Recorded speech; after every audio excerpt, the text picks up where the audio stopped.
Andhra Pradesh village revenue officers association press club లో media సమావేశం ఏర్పాటు చేశారు. ఈ సందర్భంగా రాష్ట అధ్యకులు భూపతిరాజు రవీంద్రరాజు మాట్లాడారు.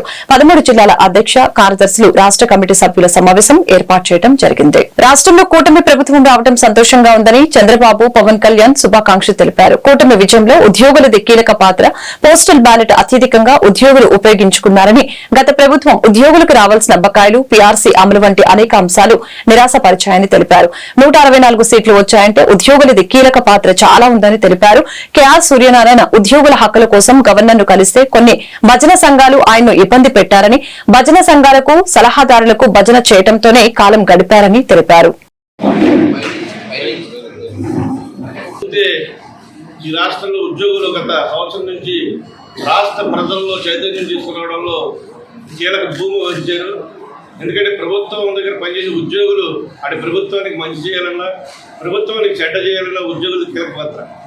ఎందుకంటే ఈ రాష్ట్రంలో ప్రతి ఉద్యోగి కూడా గ్రామ స్థాయి నుంచి రాష్ట్ర స్థాయి వరకు ఉంటారు. ప్రతిదీ చర్చించుకుంటూ ఉంటారు. ఆ విషయాలే కింద స్థాయిలో సభ్యులు మన ప్రజలకి చేరువవుతాయి. ఆ చేరువైన సమక్షంలోనే ఈరోజు ఎంత మెజారిటీ 164 సీట్లు కూటమి సాధించిందంటే ఉద్యోగులు కీలక పాత్ర. దాంట్లో ఈ రాష్ట్రంలో ఉద్యోగులు చైతన్యం చేయడంలో ఐక్యవేదిక చైర్మన్గా ఉన్న మన కేఆర్ సూర్యనారాయణ గారు చాలా కృషి చేశారు. ఎందుకంటే గత ప్రభుత్వంలో ఆయన ఈ రాష్ట్రంలో ఉద్యోగులకు న్యాయం చేయాలని చెప్పి గవర్నర్ దగ్గరికి తీసుకెళ్లడంతో ఆయన ఉద్యోగులకు ఉండదని చట్టం చేయమని అడిగారు. తప్పే ఉందండి, అందరికీ ఉండదని ఉద్యోగులకు చేస్తారు. ఆ చట్టం చేయమన్న ఉద్దేశంతో తీసుకెళ్తే భూహక్కు పత్రాల్లో కూడా కొన్ని కోట్ల రూపాయలు అవినీతి జరిగింది. ఎందుకంటే భూహక్కు పత్రాల్లో సీసీఐ కార్యాలయం మేము చూసాం. మేము రికార్డు అక్కడ విఆర్ఓ తయారు చేసిన మానేసి తప్పులు తాడంగా ప్రింట్ చేసి పంపించారు. ఒకసారి అవన్నీ తప్పులు వస్తాయని ఒక విఆర్ఓ చెడిపోయాడు. మీరు ఇంత కరెక్ట్గా చేసే రికార్డు ఇలా వచ్చిందని చెప్పి ఆ విఆర్ఓలు కూడా చాలా రీసర్వేలు చాలా ఇబ్బందులు పడ్డారు. ఎన్నో రూపాయలు ఖర్చు పెట్టారు. ఎవరికి డబ్బులు ఇవ్వలేని పరిస్థితి. 100 రూపాయలు ఖర్చు పెట్టారు.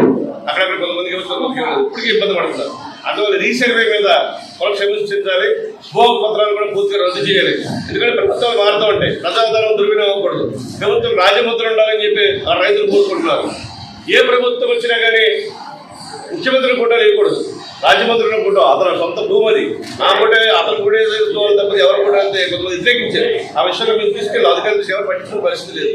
అందువల్ల ఆ భూహక్కు పత్రాలు కూడా రద్దు చేసి గ్రామాల్లో ఇప్పుడు వెబ్లాండ్ విషయంలో చాలా రైతులు ఇబ్బంది పడుతున్నారు. ఎందుకంటే రీసెంట్గా జరిగిన విలేజ్లో మన రిజిస్ట్రేషన్ అవ్వట్లేదు. కొత్తగా ఎల్పిఎంస్ అని ఇచ్చారు.